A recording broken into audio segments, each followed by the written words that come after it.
Welcome to 100 Lunches. I'm Jessica Nelson. And I'm Stephanie Lindsay. We're the founders of Etch Design Group. Each episode, we'll have intimate conversations that transcend the usual lunch meeting. We'll dig into the lives of fascinating people in the design industry, and we'll ask the big questions, the small questions, and maybe even a few that sound like it came straight from a fortune cookie. Our vision for this podcast is to uncover the hidden gems in what led each of our guests to their calling in life, from childhood dreams to favorite lunchtime meals. Buckle up, you're in for a treat. Welcome back. Today we are joined by Kurtis Adkins of AV Connect in Austin, Texas. They specialize in many forms of smart home systems that allow you to control your entire home from your tablet, TV, or smartphone. From multi-room audio to lighting and thermostats, they make control your home very easy. We're so excited to have you on the show today, Kurtis, and thank you for joining us. I personally have known you for many years. We go way, way back to our Best Buy days, which honestly seems like another lifetime ago. And you obviously and Scott, my husband, have been friends for what, like 15 years, maybe longer? Yeah, somewhere thereabouts. Yeah, it's crazy. So how long have you been doing AV and what got you started in this field? I mean, I was always a hobbyist, even as a kid. So, everything from having surround sound in my basement bedroom in my parents' house to upgrading car stereos as a teenager. I think it's kind of inherent of guys when we get, I don't know if girls kind of go the same way, but as soon as you have a car or you have a friend who has a car, you're putting in subwoofers and everything else. So that was really kind of what got me into it. Was just, I always appreciated music. I spent a lot of time, especially in high school, listening to music and just kind of put myself on a path to really learn what I needed to get good sound in my own environment, whether that was in my house or in a vehicle. And I don't know, I guess I'm that classic story of somebody who took a passion and made it a career. So that's how I got to today. That's awesome. So tell us a little bit about your early childhood days. Where did you grow up? I know you said that you kind of got into it doing car stereo stuff. I feel like that's the typical pathway for guys. They always get a car and they kind of start doing things like that. But where did you really find that this was going to be your passion? I grew up in Colorado Springs, Colorado. I mean, nothing extraordinary. I mean, standard, like, middle class childhood. My dad had a long career with the Air Force. He actually retired when I was 2. So all of my older siblings are military brats, but I was fortunate enough to actually grow up in the same house my entire life.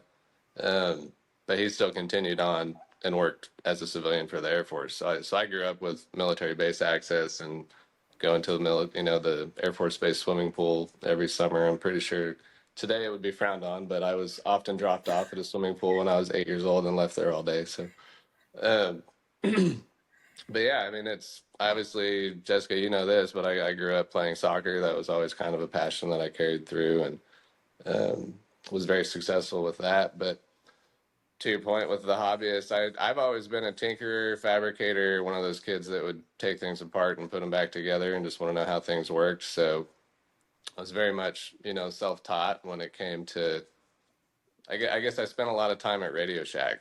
So, buying adapters and switch boxes and like anything I could do to add speakers in my room or make it louder or, figure out what pieces that I need to make my environment. But I don't know. It's just something that I always enjoyed.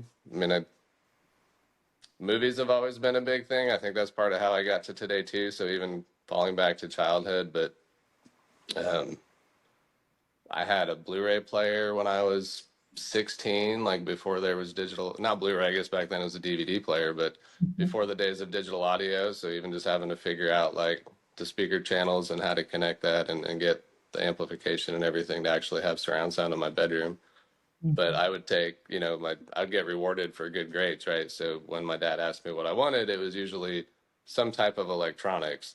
So I had a TV bigger than my parents' TV and, surround sound and all this stuff. My parents thought I was crazy. I was pulling vents off the walls and running wires through the house and figuring out, how to make my stuff work.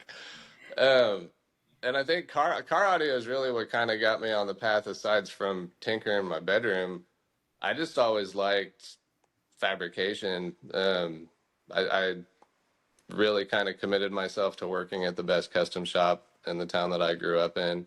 So as soon as I was of age, I literally called the installation manager every Friday at 8 a.m. on the dot for 4.5 months before he said that he needed somebody and called me in for an interview. So that was what kind of put me on that path. Yeah. Um, but yeah, woodworking. I mean, I still today, like if I showed you my garage, I have an entire wood shop set up. So I still carry some of those passions with me today, even though I don't work in the car audio industry anymore. But just the overall idea of creation, in a sense, fabricating, and I think that's applicable to home audio and home automation as well, because it's on a different level, but still, I'm a little bit OCD, and I like things to be clean and tight and nice and perfect, and taking those principles and kind of applying them to designs that we bring into people's homes has, I think, benefited me because I've kind of just had a laser focused vision that I think translates to my clients. So they know that the end result they're going to get is, hopefully not only meets but exceeds their expectations. And, how we can leverage that from a design standpoint and really make a space more beautiful, I think is just kind of all Yeah. contributed over time. So Part of the reason that Jess and I really wanted to have you on the podcast is because there is such a huge learning gap when it comes to AV and its capabilities. So take a deep dive for just a second and tell us what your typical project looks like. What are the tricked out systems that you and your clients are using today? okay, that's a pretty broad question. I think the challenge in, I don't know how specific you want to get between AV versus design, but it seems like my role, especially in the type of homes that we come into as a designer, is to give people solutions for technology that also complement the space. So when we talk about tricking things out, it's Jessica, I'm passionate about lighting and lighting control. I'll kind of caveat to that, but from a speaker standpoint, everybody wants speakers in their house, but they don't want to see them. Um, and so there's solutions, there's small aperture speakers, which basically are the size of a can light, but you have a full range cabinet behind that. So you don't compromise sound and you gain aesthetic. There's invisible speakers, which can be covered by, the plaster or the wall material so that they truly disappear. Just hopefully you don't ever want to hang a piece of art there in the future. And that, I mean, it's kind of been a back and forth, and it always has been. I mean, people today don't want to see the big circles on their ceiling, but they still want the benefit of that sound and that integrated system. So there's solutions, and the industry has kind of, offered solutions over time to benefit the design aspect.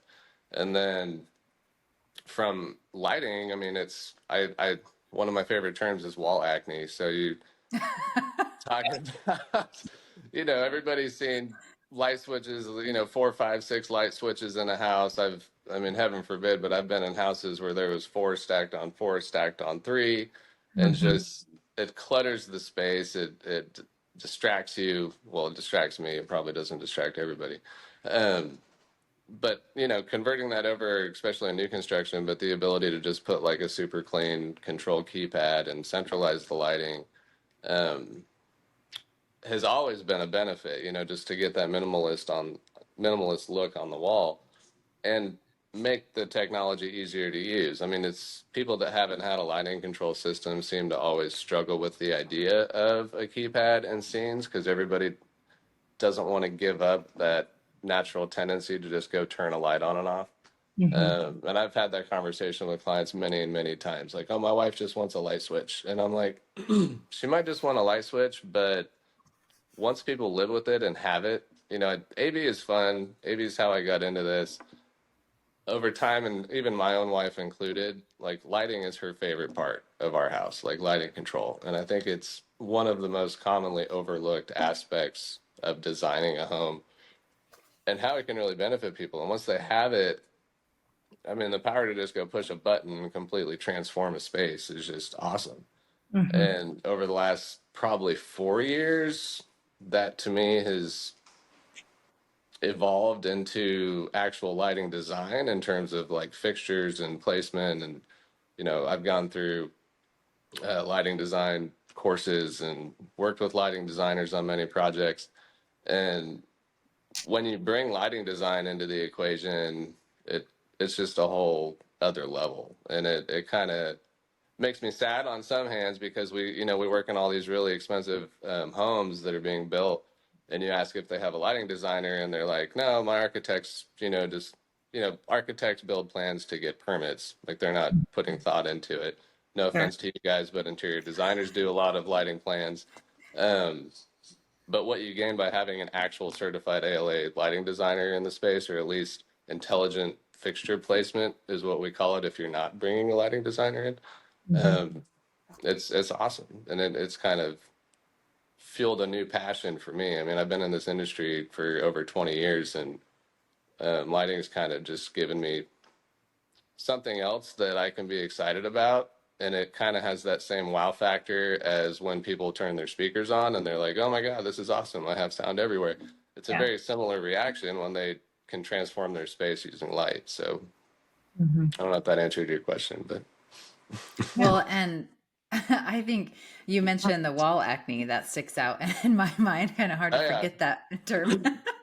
They're pet peeves that Jess and I have about homes as well. When we walk in and we go, oh, that's not what we would have recommended.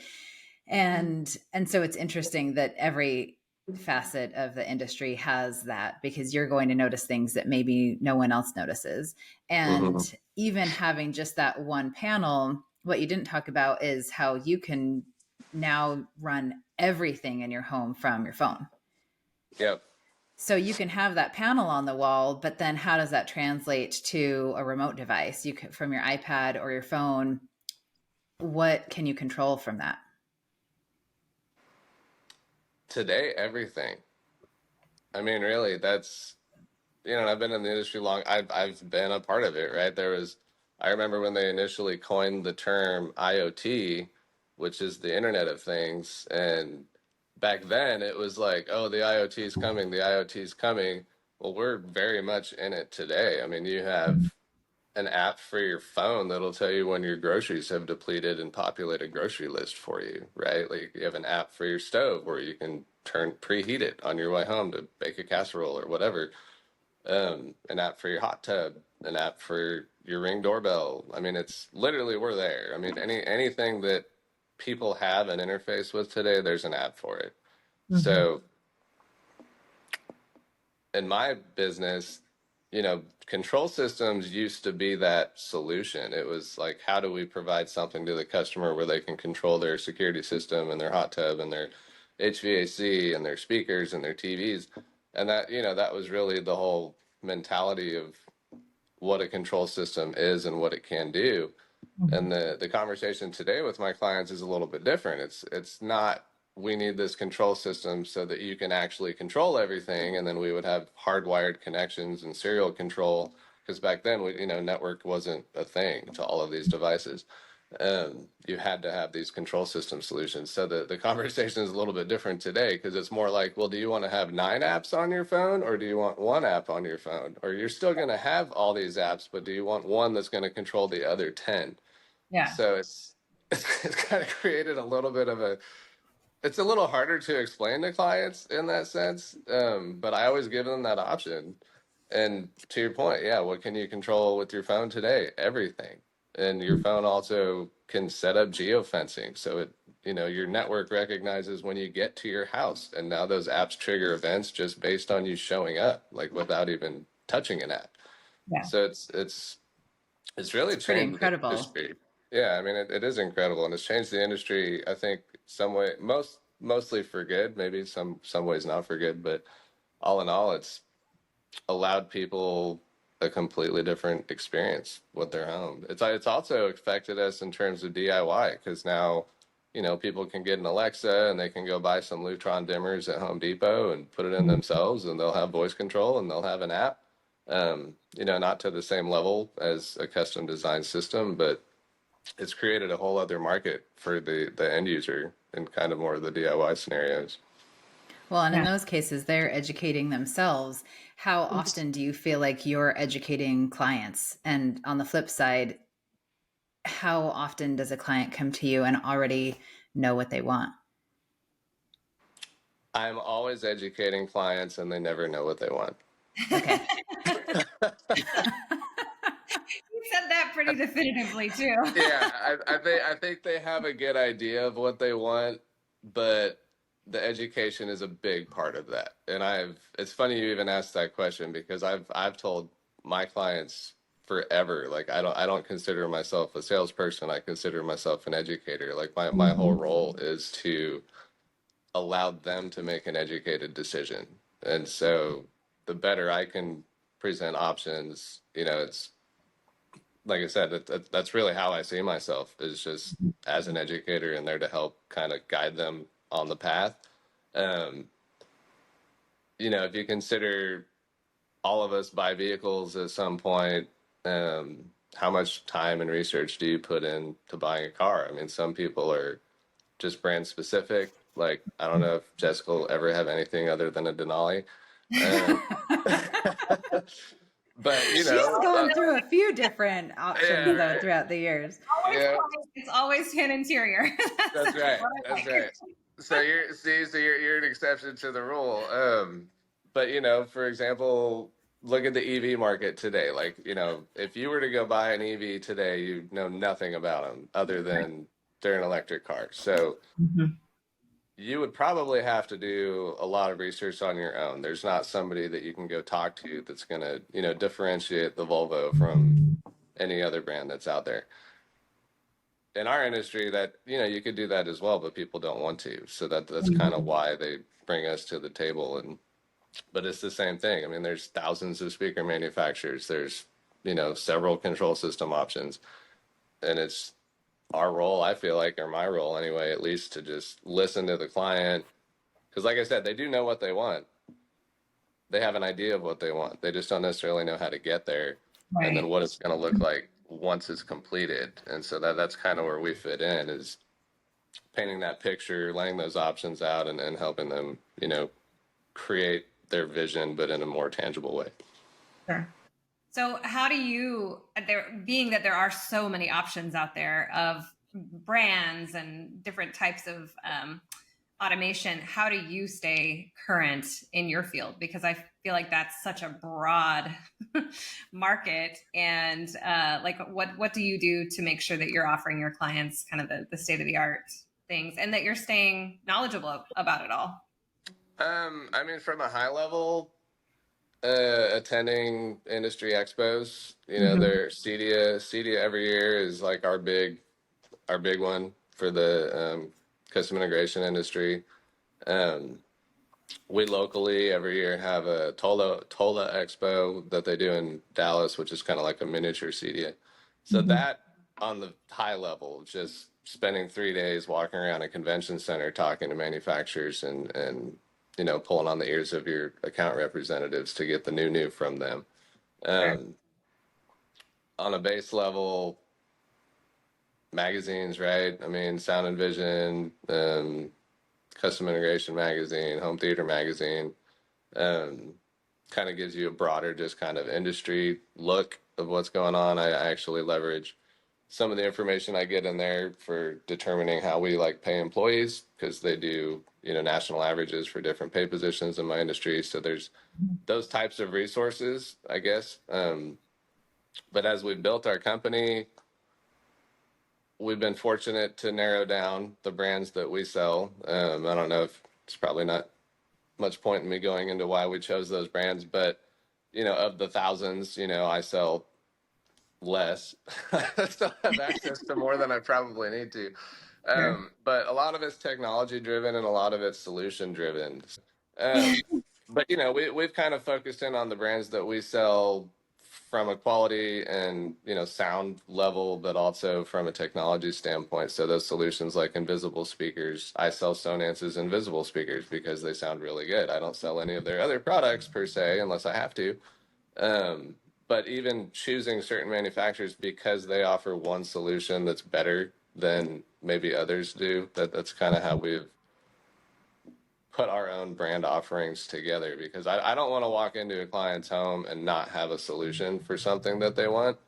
Sure. And, over time, we've been fortunate to build these relationships with manufacturers and be able to offer those different solutions. So, to continue from the education standpoint, my reps for those companies often visit. Like tomorrow, we have, our Crestron reps coming in and then taking us to lunch, and then my Sonos Faber, Rattel, and Macintosh rep is coming in the afternoon. So they also do their rounds, and I think it's very important to have relationships with your account representatives, because none of us know everything, and having those resources and people that you can call when you do have a question um, sets you apart. Like I learned a long time ago that customers don't expect you to know everything, but if you can get an answer, then that's just as good. How big is your team now?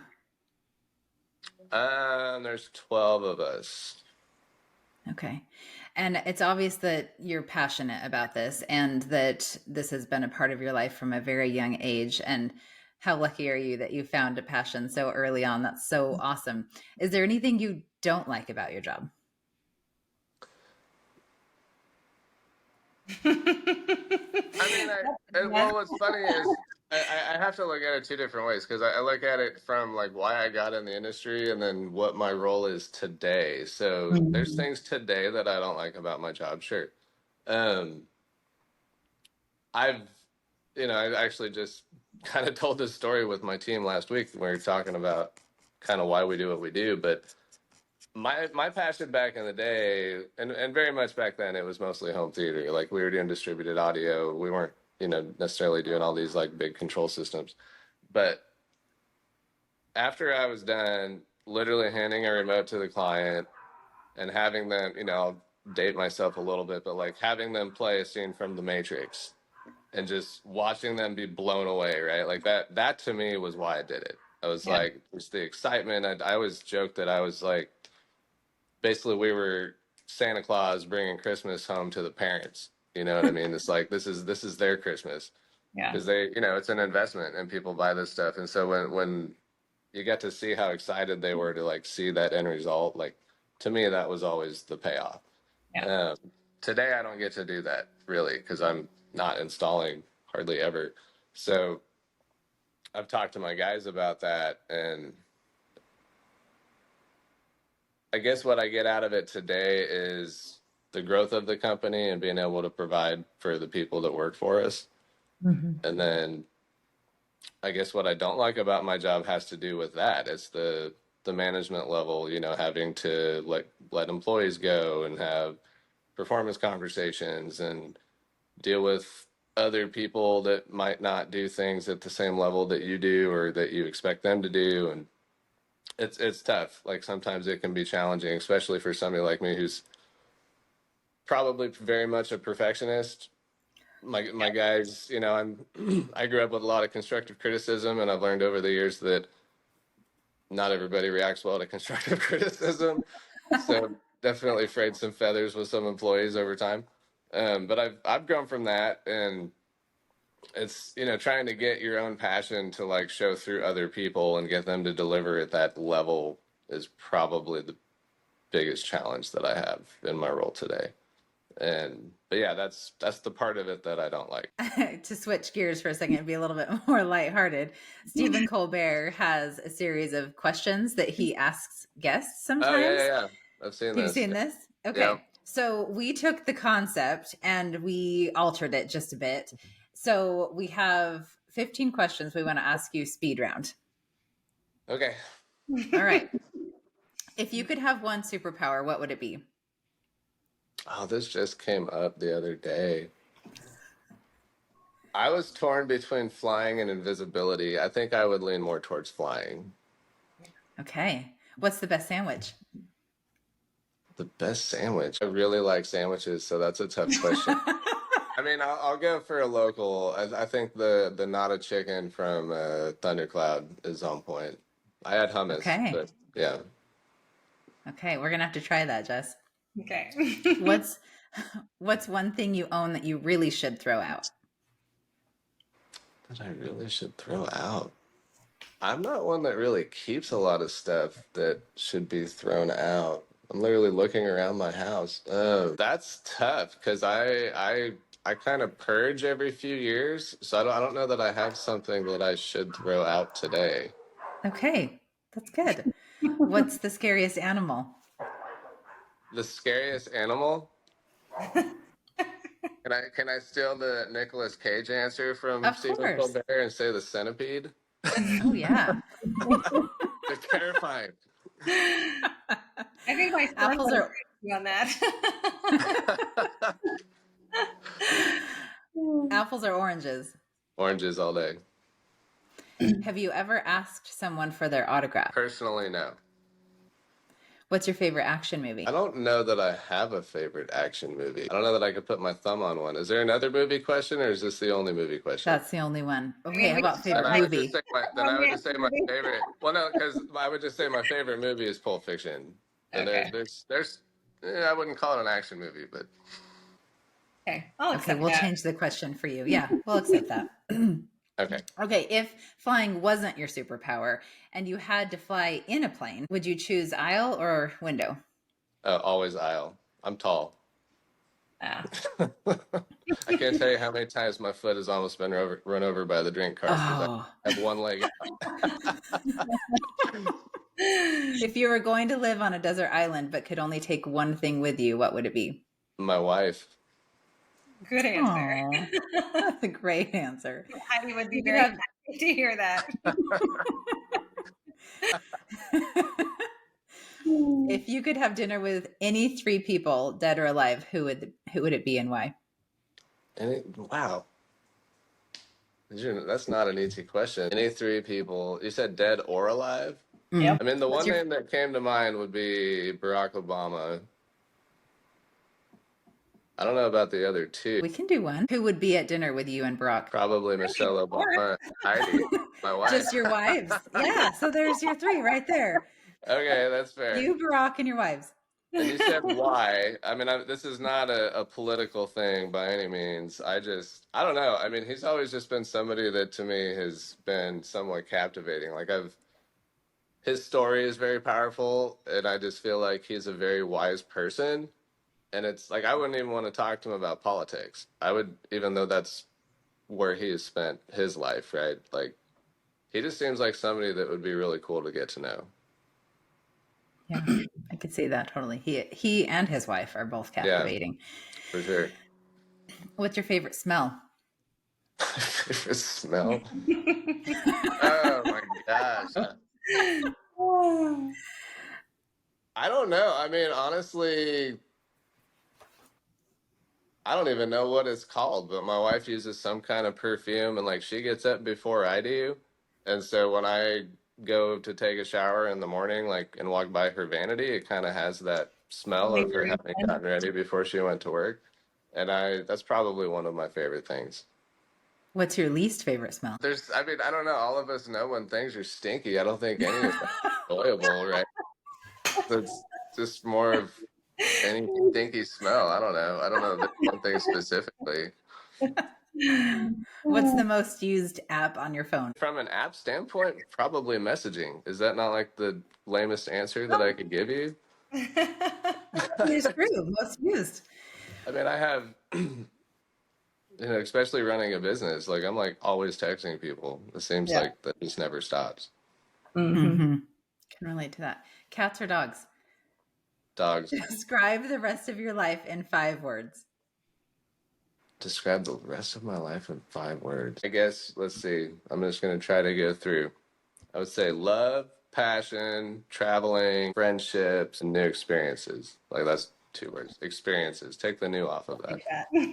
Perfect. Perfect. Okay, well, you're known. How does it feel? Oh my gosh. So good, right? Feel amazing. That's so funny. All right. Well, since this is the 100 Lunches podcast, it wouldn't be right if we didn't ask you something food related. So we're gonna take a little detour. So we're curious to know what some of your favorite table memories are. Maybe reflecting on memorable meals. Is there something that stands out to you in particular, and why? I yeah, I mean, there's several actually. Um, I don't know if I'd call myself a foodie, but I feel like I'm a foodie in my own way. I'm pretty adventurous when it comes to food. So, Sure. like for example, when I was in Spain, like their national dish is pork. So anywhere we went, like any restaurant, I got whatever their recommended pork dish was, you know, for good or for bad.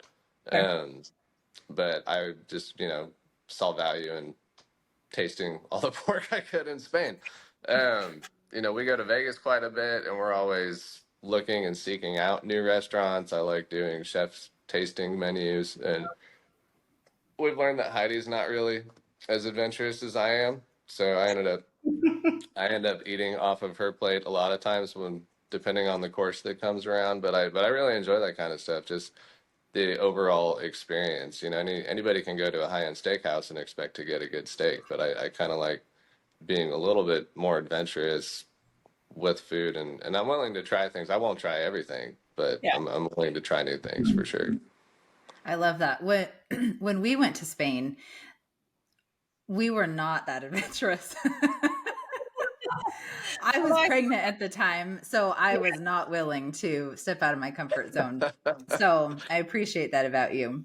yeah. I feel like they also tried to serve us the exact same meal every single time we sat down, and we're like, we're done. We can't do it Well, to again. end on a serious note, what is one piece of advice that you would give to someone starting out in our industry or someone who is looking for their passion, trying to figure that out?